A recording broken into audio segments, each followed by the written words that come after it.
Hola y bienvenidos a una nueva entrevista en el Ufology para códigooculto.com y el canal de YouTube A Enigma. And from now on, we are going to do the interview in English and I will add subtitles because here with us is Mr. Roberto Pinotti. How are you doing today, sir? Fine. Thank you so much for being with us.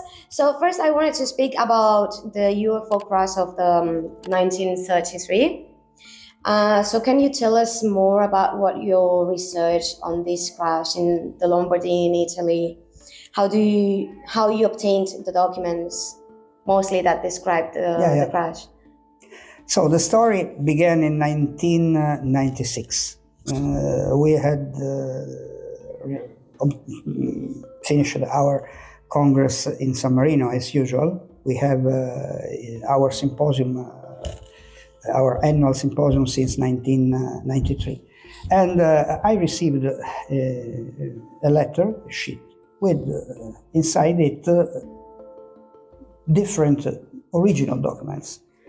What's that? And it was a group of sheets, original sheets, about a report dealing with a 1936 event.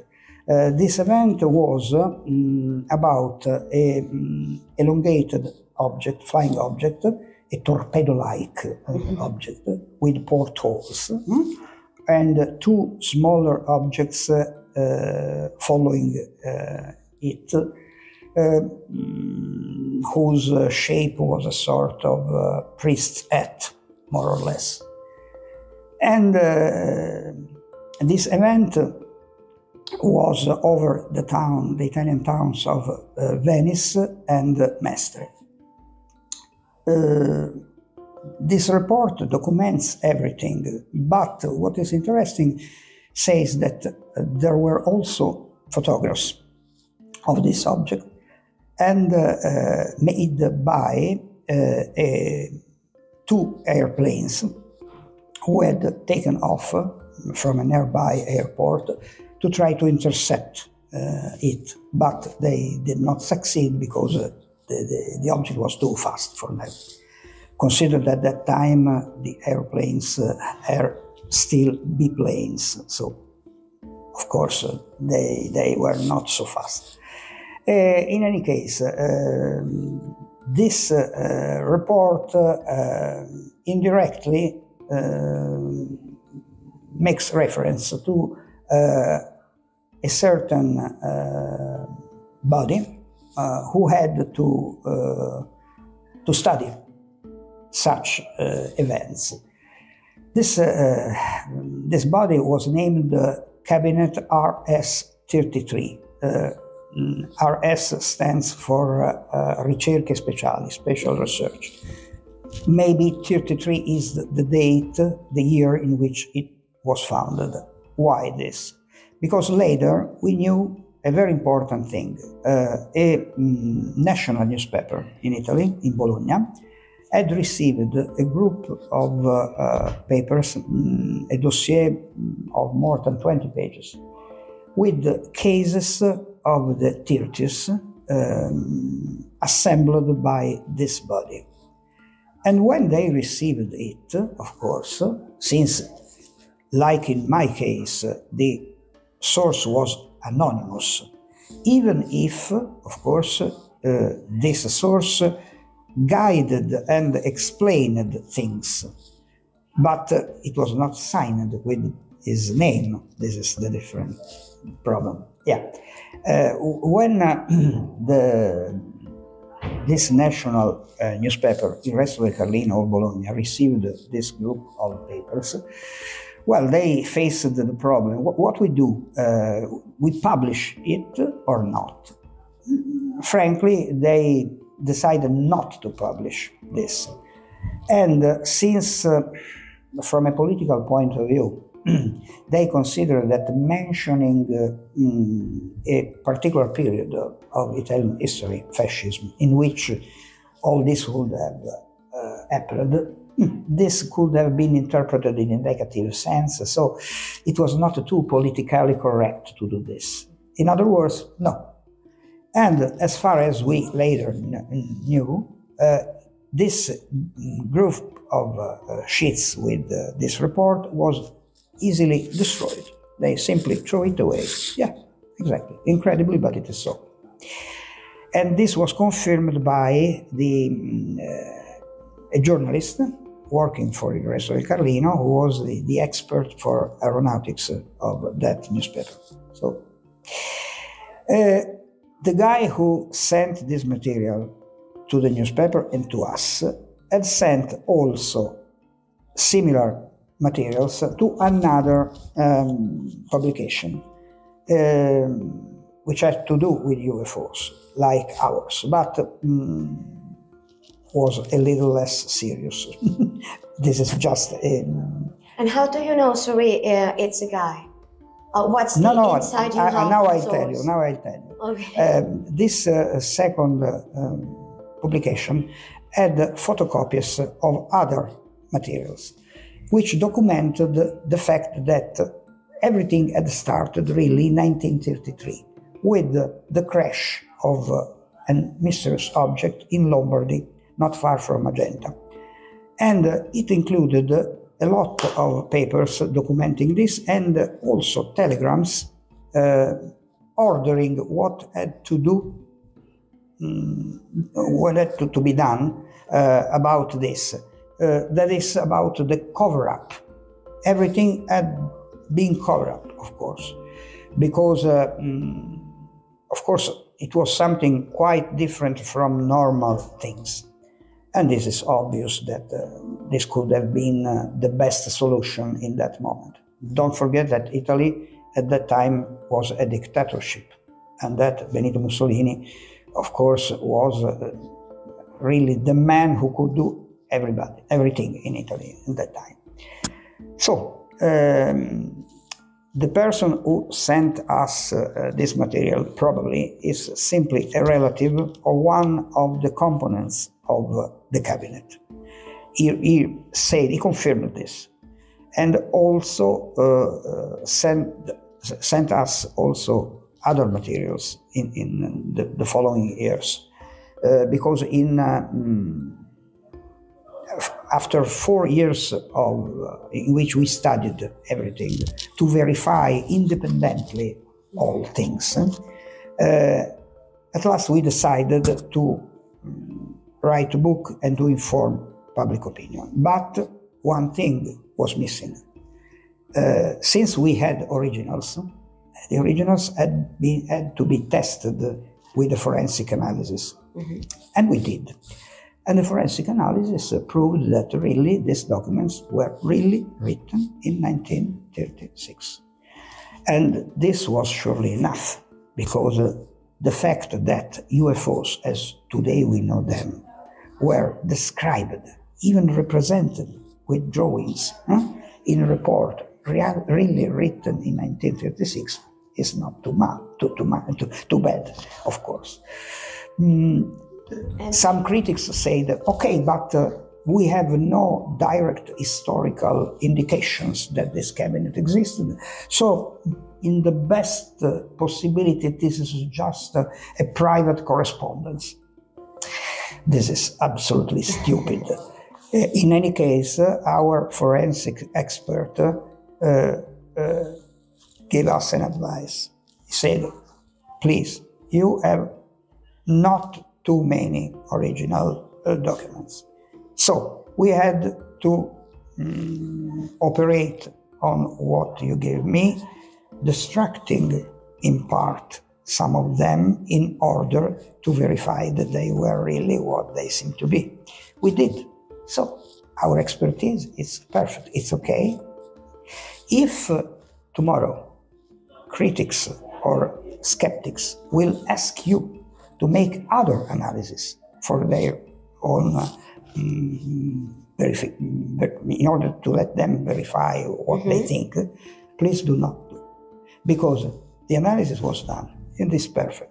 What they want is simply to destroy little by little all you have in your hands. But because in the next analysis they will doubt again. In the third analysis they will doubt again. And we will continue to ask. So at last, you will have nothing in your hands. Please do not this. This is a trick. Don't do this. And in fact, we did this. I see. And I've heard also that some people say those papers could have been forged using vintage materials. So the question would be, do we have the study of this forensic analysis so we can verify the process and everything? Yeah. All right. No, we have, when we had this analyzed, there is documents.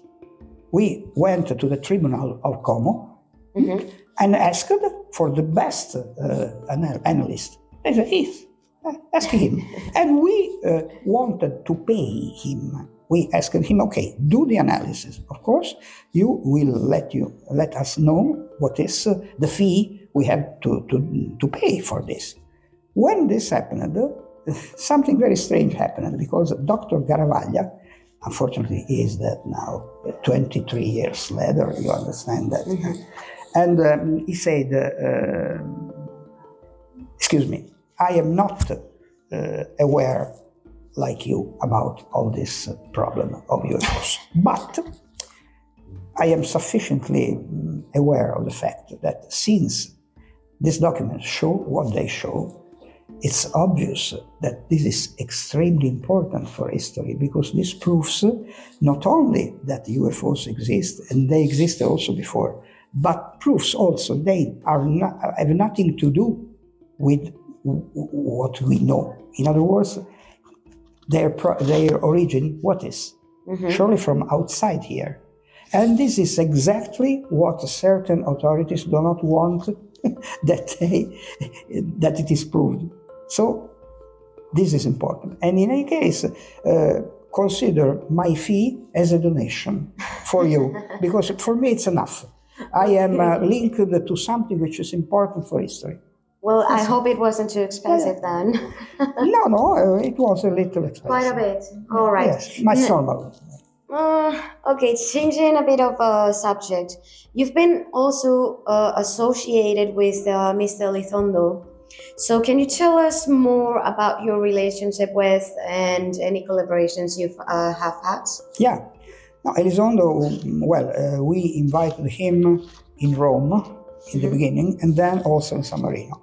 So we met twice physically. And, well, I can say that we are good friends now. He, besides just to link his name to what we said before, yes, much before David Grusch said what he said, Elizondo had confirmed this. Elizondo made an interview with some Moscovites in 2021, in which he simply said that there are other UFO crashes beyond Roswell. Where? Italy, he said. Italy. And so we were surprised. And the first thing I did is to ask Elizondo, but your information, where does it come from? And he said, no, the source is my intelligence. That's all. Exactly like Grusch is saying today. That was going to be my next question, because they are all relating now to this case. And I'm really curious about where they got their sources from, because this wasn't really known. No, it's normal, because States. You should consider that the object, as far as we know, was recovered by the Italian authorities, and they tried to study it in order to develop new technologies and so on. But they didn't succeed in obtaining new technologies. They developed new technologies, but this technology had nothing to do with the technology of UFOs. So they discovered other things. For instance, Italy in 1939 and 1940 produced the first jet-propulsed fighter, for instance. It was the first in the world. But it's another thing, you understand? Because since 1935, the Italian technicians, aeronautical technicians, began to try to follow other paths in research, and so other technologies came out. But this technology has nothing to do with the crashed craft. In 1945, when Italy was Italy had been invaded by the Germans, it was invaded by the American and by the English troops. But in any case, when they reached northern Italy, which was controlled by the Nazis, and they won the Nazis, surely this object was captured by the Americans. In fact, Grusch says this. He says that OSS, which is the former CIA, captured the craft, and the craft was simply sent to the United States. And also, was the Vatican in the know as per Grusch's claims? No, it's correct. Grusch is completely right, because if the story is true, and I can't doubt it is true, Marconi, who was the president of the Royal Academy of Italy and was in charge in the cabinet studying the craft, was a Catholic and was a very close friend of the Pope, Pius XI. Maybe you know that Pius XI was anti-Nazi, absolutely. And of course, this absolutely means that Marconi had said certain things to the Pope.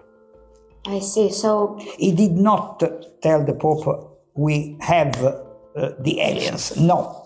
The concept was, we recovered an unknown craft with a super technology, and we don't know where it comes from, but surely he informed the Pope of this.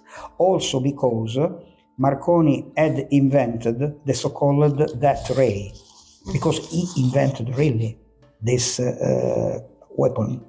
But since this weapon was very powerful, it could stop the engines of tanks, of cars, of airplanes.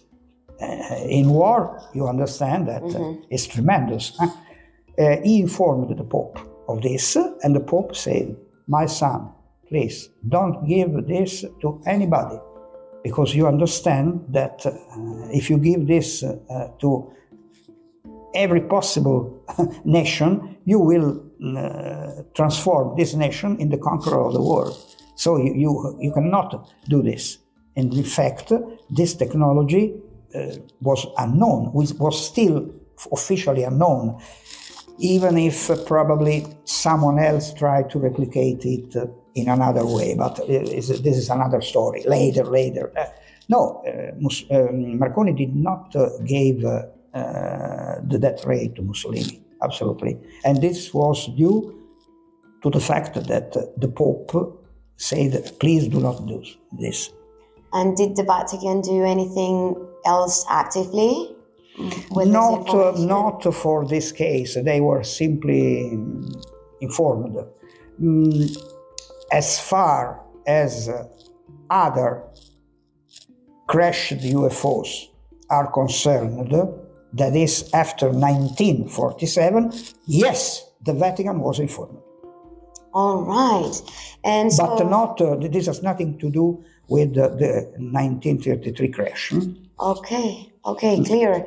And how does this 1933 UFO incident potentially change our understanding of early UFO sightings and government involvement in UFO research?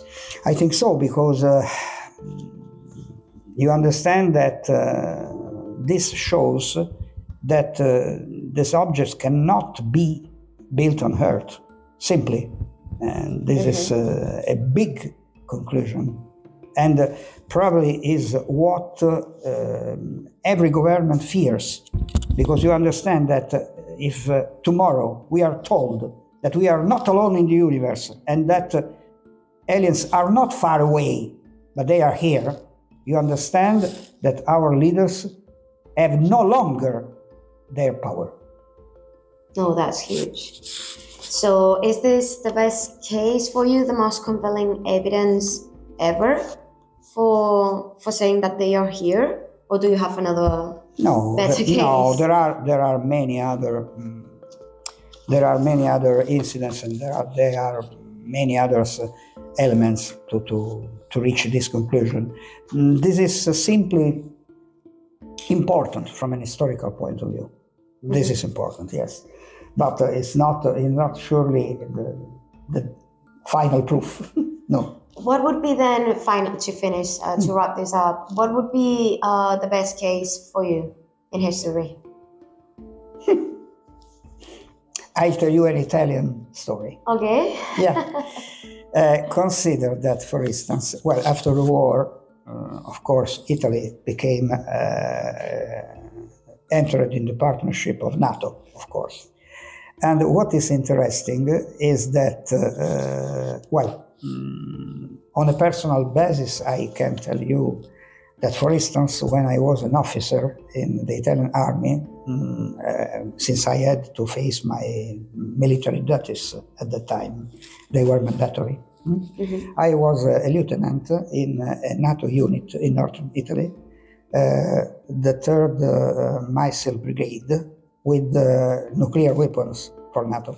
Of course, the nuclear warheads were kept by the Americans, which were with us, not by Italians. But in any case, I was asked, and I did, to prepare a